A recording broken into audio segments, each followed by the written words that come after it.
Okay, in this video I'm going to talk about something that's actually very important because a lot of people have misinformation.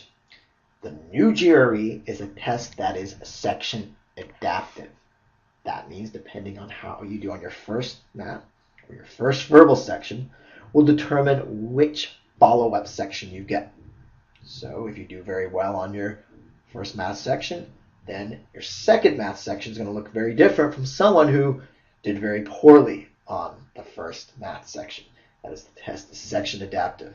So everyone starts with a medium section. That first section will not be easy. It will not be hard. It will be medium. That doesn't mean that there will only be medium questions in there. There will be a smattering of both easy and hard, but overall, the section is medium. Based, again, on your performance on this section, will determine your second section. So the second section, you can either have an easy section, a medium section, or a difficult section. And all depends, again, on how you did on the first medium section. What the new GRE is not, is it is not question adaptive. What do I mean by that? Well, let me tell you why people would even think in the first place it's question adaptive. Because the old GRE was.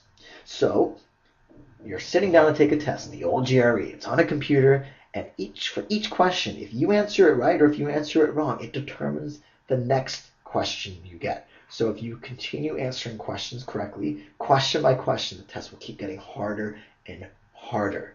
And that's very different from the current GRE, which is section adaptive. So your section, once you start off in the medium section, even if you get the first 15 questions wrong in the verbal section, it doesn't mean that 16 and 17 are going to be really easy. It's fixed, it's fossilized, that medium section. It's only when you go into your next section, that second section, that your performance again determines which of these sections you'll get. To get a perfect score, you will need to go on to the difficult section. You can still get a very good score if you go on to the medium section and get all of those questions right.